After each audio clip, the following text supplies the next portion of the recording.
ठीक है। तो हम पढ़ने वाले हैं केमिस्ट्री ऑफ लिक्विड स्टेट्स की द्रव अवस्थाओं के रसायन में क्या क्या हम पॉइंट्स पढ़ते हैं, केमिस्ट्री का फैक्टर कौन कौन से, हालांकि इसमें फिजिकल फैक्टर्स ज्यादा पढ़ेंगे, केमिकल फैक्टर्स थोड़े से कम पढ़ेंगे। ठीक है, हाँ, पहले तो फिजिकल फैक्टर ज्यादा पढ़ेंगे।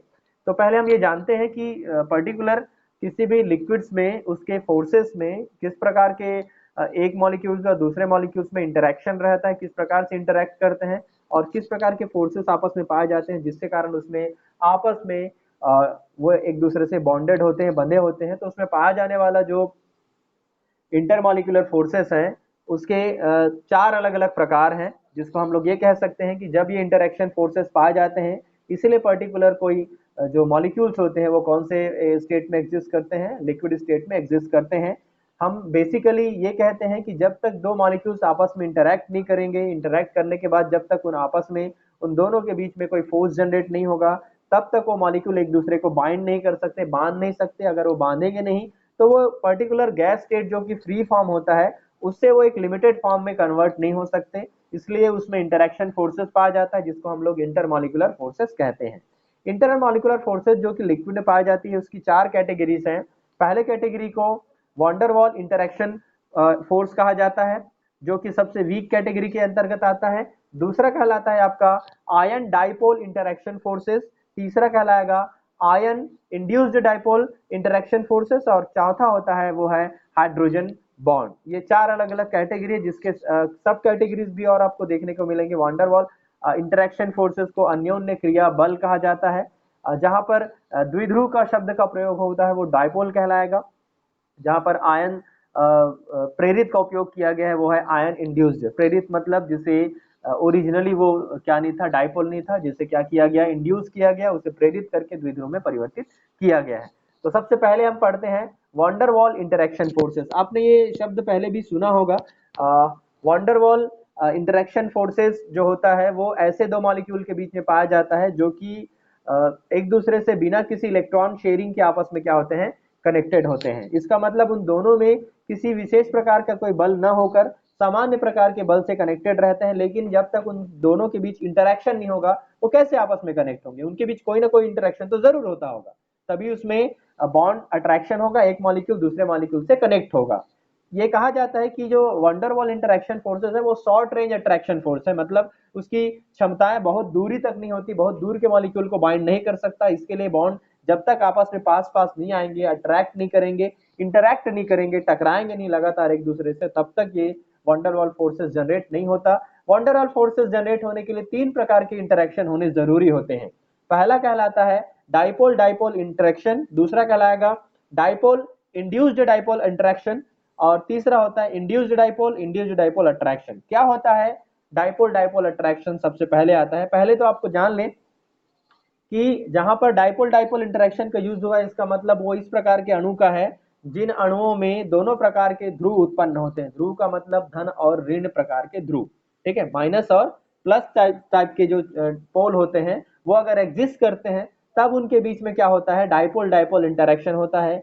अगर एक डाइपोल है और दूसरा डाइपोल नहीं है, मतलब उसमें डाइपोल मोमेंट पहले से कोई डाइपोल नहीं पाया जाता है, इसका मतलब वो नॉन पोलर है। एक तो पहले पोलर होगा जिसमें प्लस और माइनस पहले से एग्जिस्ट करता है तो जल्दी इंटरेक्ट करेगा एक दूसरे के साथ, लेकिन अगर एक मॉलिक्यूल में डाइपोल है और दूसरे मॉलिक्यूल में डाइपोल नहीं पाया जाता, वो नॉन पोलर है, तो ऐसे केसेस में जब उनके बीच होगा तो एक जो डाइपोल वाला रहेगा वो नॉन पोलर को क्या करता है, उसमें डाइपोल जनरेट करने में मदद करता है। तब वो जिसमें नया डाइपोल जनरेट हुआ है उसे इंड्यूस्ड डाइपोल के नाम से जाना जाता है। तब उस समय जो इंटरेक्शन होगा वो कहलाएगा डाइपोल इंड्यूस्ड डाइपोल इंटरेक्शन कहा जाता है। और तीसरा होता है अंतिम, जिसमें दोनों के दोनों मॉलिक्यूल जो आपस में टकराने वाले हैं, इंटरेक्शन करने वाले हैं, दोनों के दोनों क्या होते हैं, नॉन पोलर होते हैं। ऐसे केसेस में बाहर से एक फोर्स काम करता है जिसकी सहायता से ये दोनों क्या होते हैं, इंड्यूस्ड होते हैं, इसलिए इन्हें इंड्यूस्ड डाइपोल इंटरेक्शन कहा जाता है। इसका एक और नाम है, क्योंकि इस पर एक साइंटिस्ट लंदन फ्रिज नामक साइंटिस्ट ने इस पर काम किया था, इसलिए इस इंटरेक्शन का नाम लंदन डिस्पर्शन इंटरेक्शन भी है। ये आप देख रहे हैं, इसमें दिखाई दे रहा होगा लंदन इंटरेक्शन करके, जो एग्जांपल आपको इंडिकेट करके दिखाई दे रहा है, जो इसमें मैंने दिया हुआ है, ये आपको दिखाई देगा लंदन डिस्पर्शन इंटरेक्शन। इस इंटरेक्शन के कारण उन दोनों में आपस में अट्रैक्शन फोर्सेस बढ़ता है और वो बाइंडेड होते हैं। कुछ इंटरेक्शन जिसमें पोलर और नॉन पोलर दोनों एग्जांपल आपको देखने को मिल सकते हैं। इसमें कुछ एग्जांपल आपके नॉन पोलर के हैं और कुछ एग्जांपल आपके पोलर के हैं, जिस पर हम आगे चर्चा करने वाले हैं। तो सबसे पहले वंडरवॉल इंटरेक्शन फोर्सेस के अंतर्गत सबसे पहला डाइपोल डाइपोल इंटरेक्शन पढ़ते हैं। पहला है आपका डाइपोल डाइपोल इंटरेक्शन किस प्रकार से होता है, एक डाइपोल में दूसरे डाइपोल के साथ किस प्रकार इंटरेक्शन होगा। ये तो आपको पता होगा कि एक डाइपोल के पास मान लो दो अलग अलग प्लस और माइनस है, और दूसरे डाइपोल के पास भी एक प्लस और एक माइनस है। दोनों आपस में जब इंटरेक्ट करते हैं तो आपको पता होगा कि इंडिविजुअली किसी भी पर्टिकुलर मॉलिक्यूल्स में उनके जो इलेक्ट्रॉन्स होते हैं, अगर वो मॉलिक्यूल्स हैं और उसमें न्यूक्लियस और इलेक्ट्रॉन होंगे, तो आपको पता होता है कि इलेक्ट्रॉन जो होते हैं वो एकदम वेल अरेंज न होकर उनका जो डिस्ट्रीब्यूशन रहता है वो नॉन सिमेट्रिकली होता है। लेकिन जब उसमें लगातार मोमेंट होता है, एक डायपोल दूसरे डायपोल के साथ लगातार क्या करेगा, टकराएगा, लाइक HCl। जैसे आप जानते हैं कि HCl मॉलिक्यूल में एक H को हम प्लस मानते हैं और ClO क्या मान के चलते हैं, माइनस मान के चलते हैं। तो उसमें दो डायपोल उसमें दो पोल है, एक प्लस पोल और एक माइनस पोल। तो प्लस और माइनस पोल में जो डिस्ट्रीब्यूशन रहता है, दोनों के बीच जो इलेक्ट्रॉन रहता है वो ज्यादातर क्लोरीन के पास रहता है, हाइड्रोजन से दूर रहता है, इसलिए उसे क्या कहा जाता है, असमान वितरण कहा जाता है, नॉन इक्वल डिस्ट्रीब्यूशन कहा जाता है। इसी में ही इलेक्ट्रिकल असिमेट्रिक जो है वो क्या होती है, जनरेट होती है। वैद्युतीय असमिति कहते हैं इसको। वैद्युतीय असमिति के कारण एक में प्लस और एक में क्या जनरेट होता है, माइनस जनरेट होता है। कुछ एग्जांपल्स मैंने दिए हुए हैं जिस प्रकार के मॉलिक्यूल्स में डाइपोल डाइपोल इंटरेक्शन जो है वो पाया जाता है। तो आपको पता चल चुका होगा, एक डाइपोल मॉलिक्यूल्स दूसरे डाइपोल मॉलिक्यूल्स के साथ जब टकराएगा तो ये मॉलिक्यूल और ये मॉलिक्यूल आपस में एक दूसरे से कनेक्ट होने के बाद प्लस वाला माइनस की तरफ और माइनस वाला प्लस की तरफ अपोजिट जो चार्ज होते हैं उसकी तरफ क्या होते हैं, अट्रैक्ट होते हैं, और ये कंटिन्यूअसली इसी प्रकार क्या बनाते जाते हैं, चेन और झुंड बनाते जाते हैं, और वो मॉलिक्यूल जो है कौन से स्टेट में पाया जाता है, लिक्विड स्टेट में पाया जाता है। तो इसके कुछ एग्जाम्पल आपको दिखाई दे रहे होंगे, HCl, HBr और CH3Cl, H2O और NH3, मतलब हाइड्रोक्लोरिक अम्ल है, हाइड्रोब्रोमिक एसिड है। CH3Cl मतलब मेथाइल क्लोराइड है, जिसमें Cl और CH3 के बीच में दो पोल जनरेट होंगे। H2O में H और O के बीच ना बनकर H प्लस और OH माइनस दो अलग अलग पोल बनते हैं। उसी प्रकार नाइट्रोजन और हाइड्रोजन में N के बीच और H के बीच डाइपोल का जनरेशन होता है, व्युत्पत्ति होती है। इसे निकालने के लिए इसे हमने डाइपोल डाइपोल के लिए एक फॉर्मूला दिया हुआ है कि अगर आपको निकालना है कि डाइपोल डाइपोल में फोर्सेस दोनों मॉलिक्यूल के बीच लगने वाले बल का मान कितना होगा, उसके लिए एक फॉर्मूला है जिसको हमने इसे V बार डी डी करके इंडिकेट किया है। डी डी का मतलब होगा डाइपोल डाइपोल, डी और डी इज इक्वल टू होता है -2 अपॉन, अच्छा दो बार इंटरेक्ट हो गया, एक ही बार रहेगा इसमें जो दो बार मैंने लिखा हुआ है, माइनस पे लिखा है -2/3 μ1 का स्क्वायर अपॉन इंटू μ2 का square upon 4 pi epsilon 0 KT R की पावर 6। ये दिखाई दे रहा है सभी को, -2/3 μ1 square μ2 square upon 4 pi epsilon 0 KT R की पावर 6 है। याद रखना इसमें KT R की पावर 6 में सभी के नाम अलग अलग हैं। जहां पर जो K इंडिकेट किया गया है उसे बोल्ट्जमैन कांस्टेंट कहा जाता है, T को एब्सोल्यूट टेम्परेचर कहा जाता है, और R होगा इंटरमॉलिक्यूलर डिस्टेंस, दो अणुओं के बीच की दूरी R। तो आप ये देखेंगे कि इसमें μ1 और μ2 को डाइपोल मोमेंट कहा जाता है। पहले मॉलिक्यूल का डाइपोल मोमेंट μ1 और दूसरे मॉलिक्यूल का डाइपोल मोमेंट μ2। ये कंटिन्यूअसली μ1 और μ2 दोनों अणुओं का क्या कहलाएगा, डाइपोल मोमेंट कहलाता है। कई बार अगर वो एक जैसे मॉलिक्यूल है तो दोनों के मान एक जैसे होंगे, जैसे पहला मॉलिक्यूल HCl और दूसरा मॉलिक्यूल भी HCl हुआ, तो ऐसे केसेस में दोनों के बीच का इंटरेक्शन डाइपोल मोमेंट M1 और M2 सेम होगा। लेकिन एक मॉलिक्यूल HCl और दूसरा मॉलिक्यूल वाटर मॉलिक्यूल हुआ तो उस समय μ1 और μ2 के मान क्या आएंगे, अलग अलग आते हैं। ये आपको याद रखना। तो इसके लिए आप ये देखेंगे कि सभी मॉलिक्यूल्स के लिए डाइपोल मोमेंट वैल्यू तो अपने अपने कांस्टेंट होते हैं, चेंज नहीं होते। साथ में बोल्ट्जमैन कांस्टेंट और T की वैल्यू भी कांस्टेंट होती है। इसका मतलब इतने सारे फैक्टर्स वैल्यू में केवल ये मान को छोड़कर, क्योंकि आप नहीं जानते हैं कि दोनों मॉलिक्यूल के बीच का डिस्टेंस एग्जैक्ट कितना होने वाला है, कम होगा कि ज्यादा होगा आप ये नहीं जानते हैं, इसलिए केवल r की वैल्यू को छोड़कर बाकी सारे वैल्यू कांस्टेंट होते हैं, जिसको हम लोग किससे इंडिकेट करते हैं, C1 से इंडिकेट करते हैं। तो C1 इज इक्वल टू होगा आपका नया constant 2 μ1 square into μ2 square upon 3 4 pi epsilon 0 2 kT। अगर ये है इंडिकेट किया हुआ तो आप ये देखेंगे कि यह संबंध आता है हमारा कौन सा वाला, V bar dd is directly inversely proportional to 1 upon r6, r की पावर 6 से आएगा। r की पावर 6 मतलब ये है कि जहां पर त्रिज्या का मान 6 है, इसका मतलब ये कि जैसे जैसे r का मान घटते जाएगा आपको पता है v का मान बढ़ते जाएगा। ये तो पता है आपको कि त्रिज्याएं छोटी होती जाएंगी, मतलब दोनों के बीच की दूरी कम होते जाएंगी, तो बल का मान बढ़ेगा। या इसे उल्टा पढ़ सकते हैं कि जैसे जैसे बल का मान दोनों के बीच पाए जाने वाले इस इंटरेक्शन फोर्सेस का मान बढ़ते जाएगा, तो दोनों के बीच की दूरी क्या होते जाएगी, कम होते जाएगी, कम होते जाएगा। ये कहलाएगा आपका डाइपोल डाइपोल इंटरेक्शन, जिसमें दोनों के दोनों डाइपोल होते हैं, एक में दोनों में ही प्लस माइनस एग्जिस्ट करता है। ये पहला कहलाएगा dipole dipole interaction. Then other points, dipole induced dipole interaction, द्विध्रुव प्रेरित द्विध्रुव इंटरेक्शन कहा जाता है। इसमें एक मॉलिक्यूल ऐसा होगा जिस मॉलिक्यूल में डाइपोल नहीं पाया जाता, मतलब जिसके इलेक्ट्रॉन वेल अरेंज्ड होते हैं,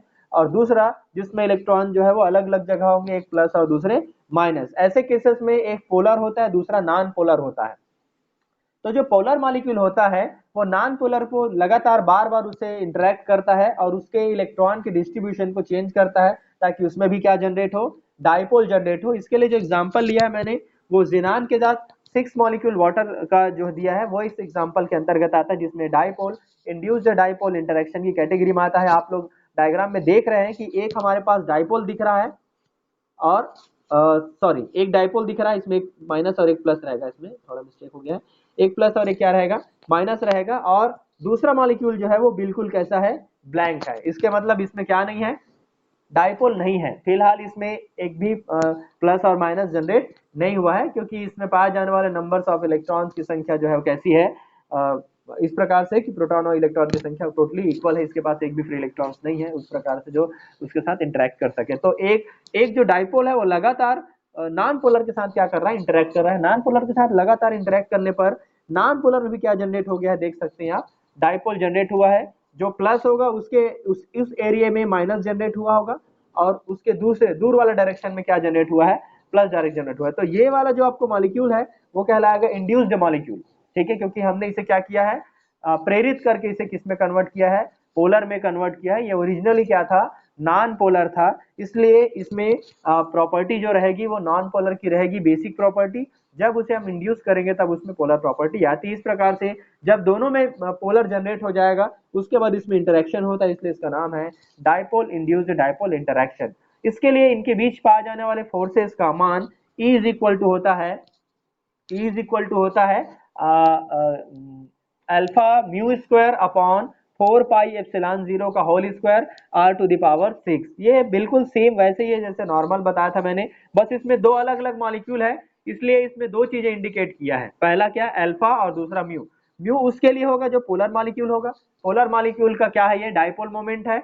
और अल्फा कहलाएगा आपका पोलराइजेबिलिटी, किसकी, नॉन पोलर मॉलिक्यूल की पोलराइजेबिलिटी है क्या तुम्हारा, अल्फा, की कितनी आसानी से वो पोलर हो सकता है, वो उसकी पोलराइजेबिलिटी है। तो अल्फा की वैल्यू और म्यू की वैल्यू दो अलग अलग वैल्यू है, सेम वो भी हर मॉलिक्यूल के लिए एग्जैक्ट होता है, ये भी चेंज नहीं होता। तो ये पूरा जो फैक्टर वैल्यू दिख रहा है वो सभी के सभी क्या है, कांस्टेंट है। ये मान को आप अगर कांस्टेंट C2 लेते हैं तो C2 के मान के बाद अगर आप ये वैल्यू रखेंगे तो आप देखेंगे E is directly inversely proportional to 1 upon r to the power 6 होता है। इसका मतलब ये आप बता देंगे कि ये भी आपको पता है कि अगर ई का मान बढ़ते जाएगा तो दोनों के बीच की दूरी क्या होती जाएगी, घटते जाएगी, मॉलिक्यूल का बीच का डिस्टेंस कम होते जाएगा, इंटरेक्शन फोर्सेस अगर बढ़ता है तो ये कहलाएगा dipole induced dipole interaction forces. यहाँ पर ये आपको याद रखना है। तीसरा और वंडर वॉल की कैटेगरी का तीसरा इंटरेक्शन फोर्स है जिसको इंड्यूस्ड डाइपोल इंटरेक्शन के नाम से जाना जाता है,